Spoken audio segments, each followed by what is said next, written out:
Well, I use this tool quite often, and what can I say? It's a little dirty.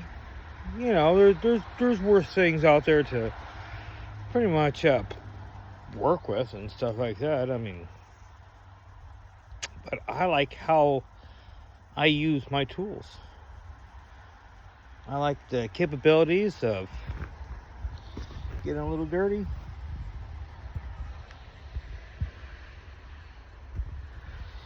Get a free mud bath wherever I go. I mean, it took like 7 minutes to get like this. But what did I do? I'll show you.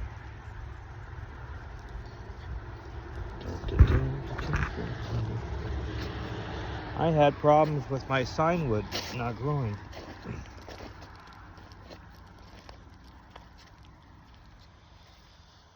So I'm digging holes. Sucked up the soil that I wanted. I got some of them to grow. A couple of them took here and there.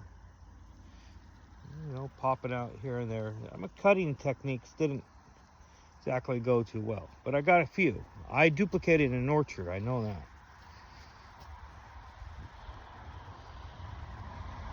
But there's thousands. Thousands. But that pressure washer worked pretty good for digging this hole. I just throw my new plants in there. I pretty much space out how I want it. And done. Sometimes things take, sometimes they don't. Sometimes they just take a long time. But I'll show you what does work on the tree level. These are seeds. That's Cosmic Crisp. It's Granny Smith. Here's kiwi. I mean, the tomatoes are doing pretty good too. There's papaya right down there. A little plot in the center. And those are sugar bee, Fuji. Here's a lemonade, apple trees. These were my first. They're real close to it. Here's my lemon trees. And I got some kumquats. Giant grapefruits are in here. Nice citrus section. Here's Honeycrisp. There's Honeycrisp down there too. More Cosmic Crisp. Here's Barnard pear. Barnard pear is doing really good. So what I do is I plant them, like, see where the cell structure is right now?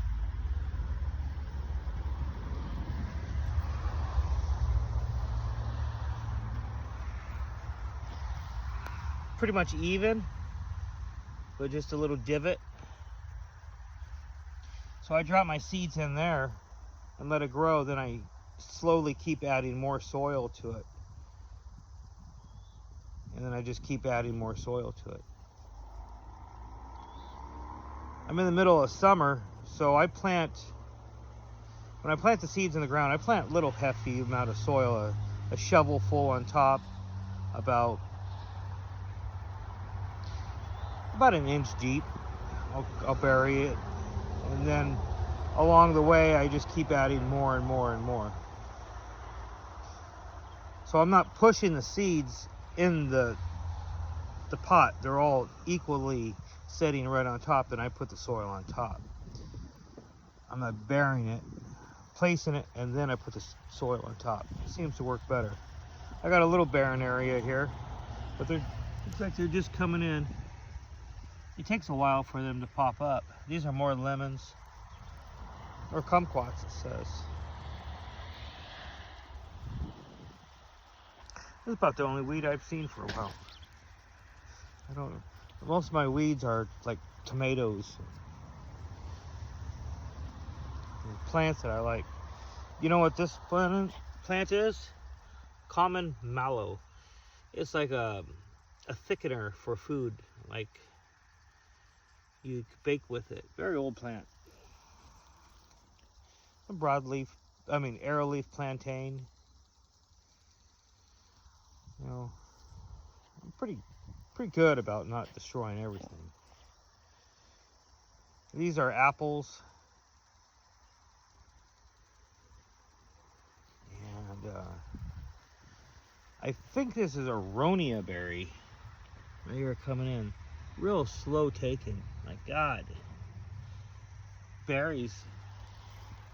These tiny little berry seeds, they're finicky. They're the most finicky. They like shady areas and all that. Here's more cell structures getting ready. Here's tobacco. Baby tobacco plants. That's what I'm putting in over there. I can tell the difference in the plants. I've been careful because, I placed them in the tray and they take such a long time to get to this point.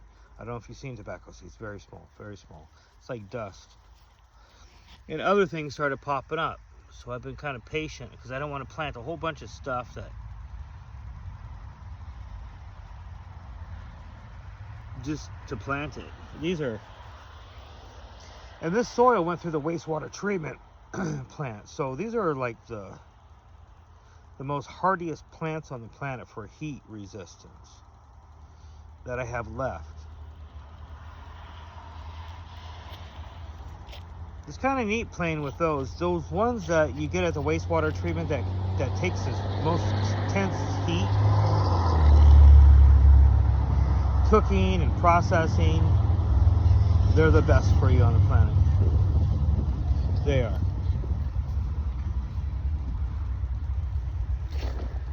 Here's my little swimming pools for my tomatoes. I'm gonna about pull those out pretty soon. Here's another one. There's my machine.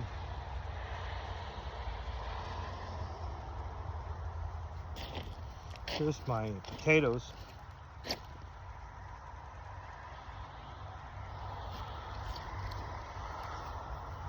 I got grapes growing here from seeds. They came from Pacific Lutheran University. There's a few of them. I might get 10 or so, maybe more. I have to have pollinator plants at all times. I want the bees to be around here when they come. They smell the food, but they want the pollen. And every once in a while a radish pops up. And I just let it go to seed. I'm gonna get a lot of radishes from that.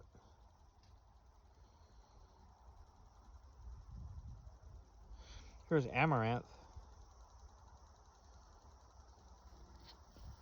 You know, this plant, I tried it out on a bee sting. It worked, it helped.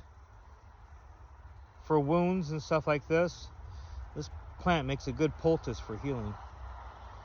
I try things out on me on my little wounds and see how it works and see if I live through it and tell you how it works out.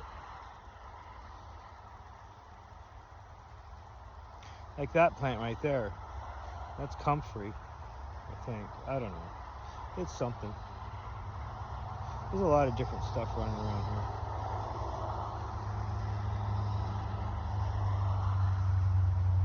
I got some wild lettuce. There's just a small section of it. I can't show you the whole thing.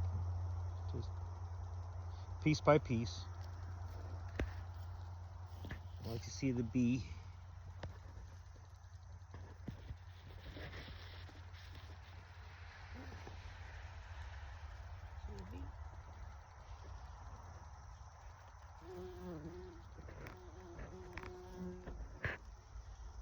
And you got filmed. See you later. Bye-bye.